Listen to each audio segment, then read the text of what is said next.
Hello बच्चों, एक बार फिर से स्वागत है आपका अपने YouTube channel UP board PCM में। आज के इस वीडियो में हम सॉल्व करेंगे प्रतिदर्श प्रश्न पत्र सत्र 2023 और 24 के लिए, जो कि यूपी बोर्ड द्वारा निर्धारित है कक्षा 10वीं के लिए।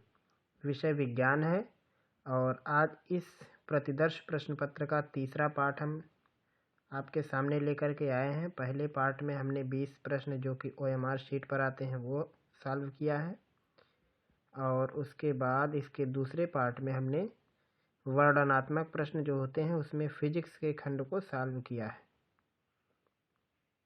जो कि सवाल नंबर 1 से लेकर 4 तक है। और आज के इस खंड में हम सॉल्व करेंगे केमिस्ट्री के भाग को, जो कि है उपखंड दूसरा इसका। और यहाँ से सवाल शुरू होता है। तो पहले की तरह हमने इसके भी उत्तरों को पहले से लिख के रखा है ताकि हम आपके समय को बचा सकें और वीडियो थोड़ा छोटा बन सके। तो पहला सवाल है 5वीं का, 5वां सवाल ही है, निम्नलिखित अभिक्रियाओं के लिए संतुलित समीकरण लिखिए। और सभी एक एक नंबर के हैं, कुल 4 सवाल हैं। तो जैसे इसमें सवाल है बिल्कुल ऐसे ही बोर्ड का जो प्रश्न पत्र होगा उसका भी पैटर्न ऐसे ही रहेगा। पहला सवाल है, तनु सल्फ्यूरिक अम्ल दानेदार जिंक के साथ अभिक्रिया करता है, तो उसके रिएक्शन को दिखाना है। रिएक्शन यहाँ पे है H2SO4 प्लस जिंक, और उत्पाद में बनेगा जिंक सल्फेट और हाइड्रोजन गैस बाहर निकलेगी। तो ये पहले का रिएक्शन है जिसमें कहा है तनु सल्फ्यूरिक अम्ल दानेदार जिंक के साथ अभिक्रिया करता है। तो कहा है इसमें संतुलित समीकरण लिखो, तो ये पहले से ही बैलेंस है, इसको बैलेंस करने की ज़रूरत नहीं है। उसके बाद अगला सवाल है, इसमें तनु हाइड्रोक्लोरिक अम्ल मैग्नीशियम पट्टी के साथ अभिक्रिया करता है। यह है हाइड्रोक्लोरिक अम्ल HCl मैग्नीशियम पट्टी यानी मैग्नीशियम के साथ रिएक्शन करता है, तो उत्पाद बनाता है मैग्नीशियम क्लोराइड यानी MgCl2 और प्लस हाइड्रोजन गैस इसमें भी बाहर होती है। तो बैलेंस करने के लिए HCl में हमें 2 से गुणा करना पड़ेगा, बाकी सब वैसे रहेगा। और उसके बाद तीसरा इसमें रिएक्शन था, नाइट्रोजन हाइड्रोजन गैस से संयोग करके अमोनिया बनाती है। तो यहाँ पे रिएक्शन है N2 प्लस H2, उत्पाद में आएगा NH3।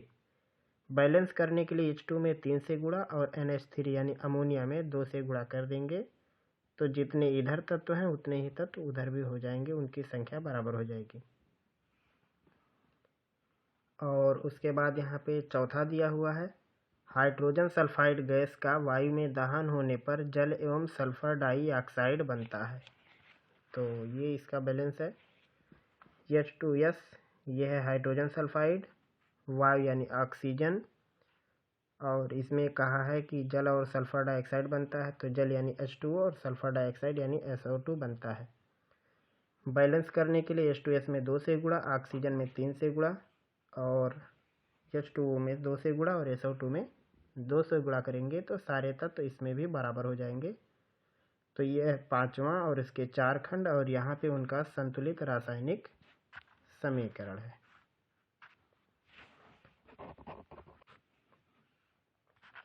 उसके बाद अगला सवाल यहाँ से 6वां शुरू होता है, निम्नलिखित का कारण बताइए। 2 सवाल है, इसमें भी 4 नंबर का है। पहला सवाल है, प्लेटिनम सोना और चांदी का उपयोग आभूषण बनाने के लिए किया जाता है, तो इसका कारण बताना है कि क्यों किया जाता है। तो जितना नंबर है बस उतना ही जवाब भी आपको देना है। तो ये उसका जवाब है कि क्योंकि धातुएं अत्यंत तन्य आघातवर्ध और चमकदार होती हैं। यानी जो भी धातुएं हैं जिनके बारे में इस सवाल में कहा गया है कि प्लेटिनम सोना चांदी ये सभी धातुएं हैं, तो जितनी भी धातुएं होती है तन्य होती है, मतलब इनको खींचा जा सकता है। चोट करने पर इनकी लंबाई चौड़ाई क्षेत्रफल सब में वृद्धि होने लगती है और ये चमकदार होती हैं, और साथ में ये ऑक्सीजन से आसानी से अभिक्रिया नहीं करती हैं, इसलिए हम इनका उपयोग आभूषण बनाने में करते हैं। उसके बाद इसमें दूसरा सवाल है, निष्कर्षण प्रक्रम में कार्बोनेट एवं सल्फाइड अयस्क को ऑक्साइड में परिवर्तित करते हैं। मतलब जो हम अयस्क लेते हैं उसको ऑक्साइड में बदलते हैं, उसके पीछे क्या कारण है। तो यहाँ पे आपको उसका जवाब देखिए, धातुओं को उनके ऑक्साइड से पृथक करना ज़्यादा आसान होता है। यानी कोई भी धातु हो अगर उसका आपको ऑक्साइड मिल जाए तो उसको बड़े आसानी से अलग कर सकते हैं। इसलिए निष्कर्षण के प्रक्रम में कार्बोनेट और सल्फाइड अयस्क को पहले ऑक्साइड में बदल देते हैं जिससे उसको आसानी से अलग किया जा सके। तो ये उसका दूसरा जवाब है, दूसरे वाले का कारण है। और उसके बाद इसमें अगला सवाल है 7वें का पहला, 7वां नहीं ये 6वां सवाल था। और उसके बाद यहाँ पे 7वां है, सहसंयोजी आबंध किसे कहते हैं, इसके 2 लक्षण लिखिए। तो यहाँ पे है उसका जवाब, सहसंयोजी आबंध का वह रासायनिक आबंध जिसमें परमाणुओं के बीच इलेक्ट्रॉन युग्मों का सहभाजन होता है, यानी साझेदारी होती है, जिसे हम शेयरिंग भी बोलते हैं, सहसंयोजक आबंध उसे हम कहेंगे। और उसके बाद इसके 2 गुण लिखने हैं, यानी 2 लक्षण आपको बताने हैं। तो ये दिशात्मक होते हैं, और दूसरा कि ऐसे बंधयुक्त पदार्थ का गलनांक और क्वथनांक अपेक्षाकृत बहुत कम होता है। और भी इसके बहुत सारे मतलब लक्षण हैं, आप उसको लिख सकते हो, लेकिन यहाँ पे केवल 2 कहा है तो हमने यहाँ पे 2 लक्षण उसके दिखाए हैं। उसके बाद फिर इसमें 7वें का दूसरा है कि निम्नलिखित यौगिकों के IUPAC नाम लिखो। CH3 CH2 CHO है, और CH3 CO और CH3 है। इसका आपको IUPAC लिखना है। तो जवाब इसका यहाँ पे आपको मिल जाएगा, CH3 CH2 CHO इसका नाम है प्रोपेनल, CH3 CO CH3 का नाम है प्रोपेनोन 2, या फिर लिख सकते हो प्रोपेन 2 ओन। तो ये है 7वें के दूसरे का जवाब। और उसके बाद अगला सवाल है, कठोर जल को साबुन से उपचारित करने पर झाग के निर्माण को समझाइए। तो यहाँ पे झाग का निर्माण यहाँ पे हमने बताया है, और ये जो सवाल है ये पीछे के सेटों में आया हुआ सवाल है, इसलिए हम उसका जवाब एक बार यहाँ पे फिर से आपको दिखा रहे हैं। तो झाग निर्माण में क्या होता है, साबुन के अणु में 2 भाग होते हैं। एक होता है लंबी हाइड्रोकार्बन पूंछ होती है जो कि हाइड्रोकार्बन में विलय होती है, और एक होता है छोटा आयनिक सिरा जो जल में विलय होता है। और यहाँ पे हमने दोनों के लक्षण लिखे हैं कि साबुन के अणु का आयनिक भाग जल में घुल जाता है, जबकि लंबी हाइड्रोकार्बन जल के बाहर रहती है।